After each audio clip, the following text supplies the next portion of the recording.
ये क्या माँ, तुमने तो कहा था कि आज तो मेरे लिए समोसे बनाओगी, लेकिन ये तो दलिया है। कहा तो था, पर बेटा आज नहीं बना पाई। बस थोड़े दिन ठहर जा, जैसे ही काम से एक दिन की भी छुट्टी मिलेगी मैं तेरे लिए बना दूंगी समोसे। ओफो माँ, ये क्या बात हुई? आज मेरा जन्मदिन है। मैंने सोचा था कि आज मजे से तुम्हारे हाथों के बने समोसे खाऊंगा, लेकिन मेरी तो किस्मत ही खराब है। अपने जन्मदिन पर भी मैं अपने मन की चीज नहीं खा सकता। ओहो, कितना गुस्सा करता है तू। अच्छा ठीक है, रुक अभी यहीं पर। अपने बेटे गोलू से इतना कहकर सुशीला अंदर कमरे में गई और फौरन ही एक 10 रुपए का नोट लेकर बाहर आ गई।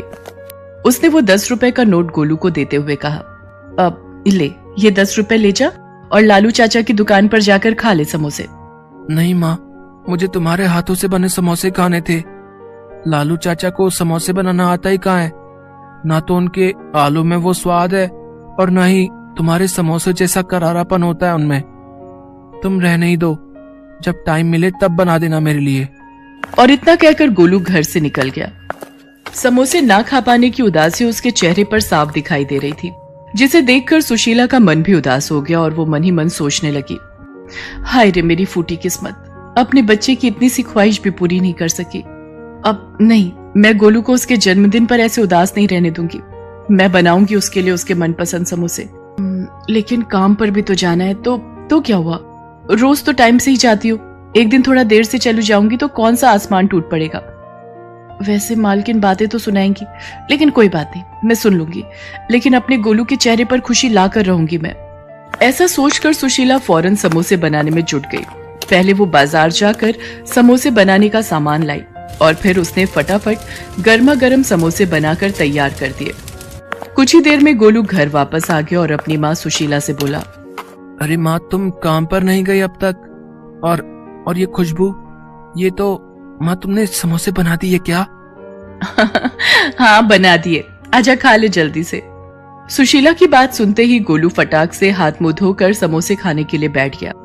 लेकिन फिर जैसे ही उसने समोसे की प्लेट देखी तो सुशीला से बोला, माँ तुम भी आ जाओ। नहीं बेटा, तू आराम से खा, मुझे जाना है, पहले ही काफी देर हो गई है। अच्छा तो रुको, मैं तुम्हारे लिए समोसे बांध देता हूँ, काम से वक्त निकाल कर खा लेना। इतना कहकर गोलू रसोई की तरफ बढ़ गया, लेकिन उसे रसोई में एक भी समोसा नहीं मिला। और ऐसा इसलिए था क्योंकि सुशीला ने बस 2 ही समोसे बनाए थे, वो भी सिर्फ गोलू के लिए। असल में सुशीला के पास इससे ज्यादा समोसे बनाने के लिए ना तो समय था और ना ही पैसे, और ये बात समझने में गोलू को जरा भी देर नहीं लगी। अच्छा, तो माँ ने अपने लिए समोसे नहीं रखे। अब कोई बात नहीं, बाहर प्लेट में 2 समोसे तो हैं ही, एक माँ को बांध देता हूँ और एक मैं खा लेता हूँ। ऐसा सोचकर गोलू रसोई से बाहर आया, लेकिन तब तक सुशीला काम के लिए जा चुकी थी। गोलू के लिए समोसे बनाने की हड़बड़ी में सुशीला ने खुद कुछ भी नहीं खाया था और वो भूखी प्यासी दौड़ती हुई काम पर पहुंची, जहां उसकी मालकिन नलिनी गुस्से से उबल रही थी। नमस्ते मेम साहब, माफ कीजिए, आज थोड़ी देर हो गई। वो आज मेरे बेटे का जन्मदिन है, सुबह सुबह समोसे खाने की जिद पकड़कर बैठ गया तो मैं बस। देख सुशीला, मैंने तुझे काम पर रखने से पहले ही बता दिया था कि मेरे साथ ये देर से आने की नौटंकी नहीं चलेगी। तुझे पता है ना कि साहब को सुबह सुबह ही काम पर जाना होता है। आज तेरी वजह से उन्हें सिर्फ दूध और फल खाकर ऑफिस जाना पड़ा, और बंटी वो बेचारा भी बस फ्रूट्स लेकर ही गया है टिफिन में। बस आज के लिए माफ कर दीजिए मेम साहब, दोबारा आपको शिकायत का मौका नहीं मिलेगा।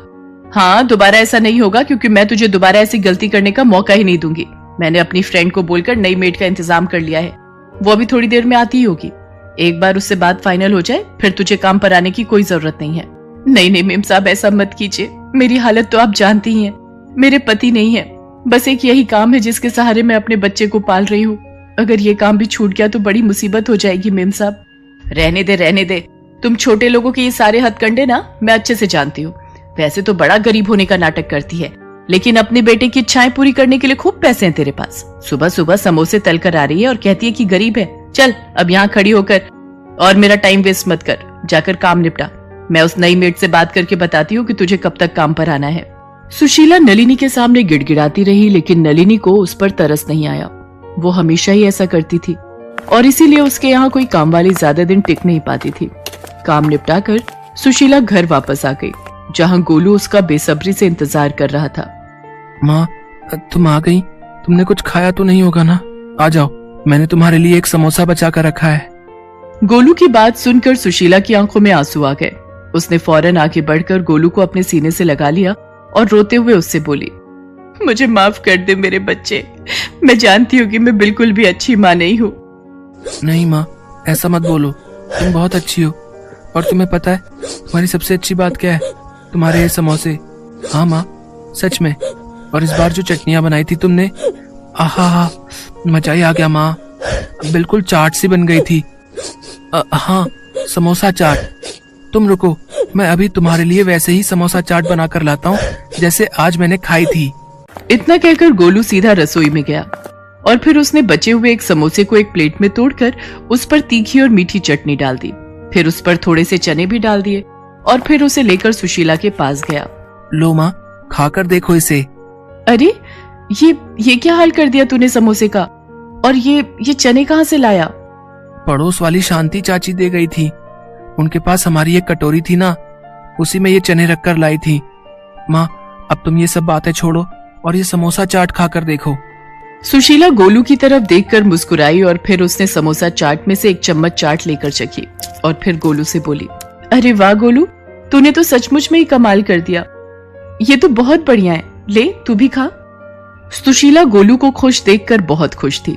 नलिनी के घर जो कुछ भी हुआ था वो उस बारे में भूल ही गई थी। लेकिन फिर, माँ, इस बार जब तुम्हें काम के पैसे मिलेंगे तब ढेर सारे समोसे और ऐसी ही ढेर सारी चटनी बनाना और चने भी बना लेना। फिर मैं अपने सारे दोस्तों को ऐसी ही समोसा चाट खुद बनाकर खिलाऊंगा। गोलू की बात सुनकर सुशीला जैसे होश में आ गई और उसकी आंखों से आंसू बहने लगे। अरे माँ, तुम रो क्यों रही हो? क्या हुआ? गोलू, इस बार जो पैसे मिलेंगे काम से, शायद उन्हीं में काफी समय काटना होगा। आज काम पर देर से पहुंची थी ना, तो मालकिन बहुत ज्यादा गुस्सा हो गई। शायद वो मुझे काम से निकालने वाली है। क्या? बस एक दिन देर हो गई तो इतना गुस्सा? कोई बात नहीं माँ, तुम चिंता मत करो। और वो खड़ूस आंटी तुम्हें काम से निकाले उससे पहले तुम ही उसके यहाँ से काम छोड़ दो। हैं? ये तो क्या बोल रहा है गोलू? जब तक कोई और जगह काम नहीं मिलता कम से कम तब तक तो। नहीं माँ, अब तुम्हें किसी के घर जाकर काम करने की जरूरत नहीं है। मैंने सोच लिया है कि अब क्या करना है। अब से तुम और मैं मिलकर समोसा चाट बनाएंगे और उसे बेचेंगे। तुम देखना माँ, हमारी बहुत अच्छी कमाई होगी। गोलू की बात सुनकर सुशीला हैरानी से उसकी तरफ देखने लगी, लेकिन फिर अगले ही पल उसमें भी आत्मविश्वास जगा और उसने गोलू को फिर से गले लगाते हुए कहा, हाँ बेटा, हम मिलकर लड़ेंगे और जीतेंगे भी। इसके बाद सुशीला ने खुद ही नलिनी के घर का काम छोड़ दिया और वहां से मिले पैसों से उसने समोसा चाट बनाने का सामान खरीदा। हालांकि ये सब करते हुए सुशीला के मन में इस बात को लेकर डर था कि अगर ये काम ना चला तो क्या होगा। लेकिन फिर गोलू का आत्मविश्वास देखकर उसमें भी हिम्मत आ गई और उसने पूरे मन से समोसा चाट का सामान बनाकर तैयार कर लिया। और फिर शाम होते ही, नहीं माँ, तुम रहने दो, चाट तो मैं ही लगा कर दूंगा सबको। जितने मन से सुशीला ने समोसे बनाए थे, गोलू भी उतने ही मन से समोसा चाट लगाकर सबको दे रहा था। पहले दिन ही सारी की सारी समोसा चाट कुछ ही घंटों में बिक गई और लागत के साथ साथ अच्छा मुनाफा भी हाथ आ गया। सुशीला और गोलू बहुत खुश थे। फिर कुछ दिनों बाद, अरे सुनो बच्चे, मुझे समोसा चाट को ऑर्डर देना है। आपको लाइन में लगना होगा, ये सारे लोग ऑर्डर देने के लिए खड़े हैं। उस जगह पर वाकई बहुत भीड़ थी और नलिनी को उसी भीड़ से जूझते हुए आगे बढ़ना पड़ा। और फिर जैसे ही उसने सुशीला को वहां पर ऑर्डर लेते हुए देखा तो उसे अपनी आंखों पर विश्वास ही नहीं हुआ। अरे सुशीला, तुम ये मशहूर समोसा चाट की स्टॉल चलाती हो? लेकिन कैसे? इतनी जल्दी इतना सब कैसे कर लिया तुमने? बस अपने बच्चे की इच्छा पूरी करती रही मेम साहब, और भगवान पर भरोसा बनाए रखा, क्योंकि वो तो सब जानता है ना कि कौन क्या है। वैसे आपका कितना प्लेट का ऑर्डर है? पैसे एडवांस ही देने होंगे आपको।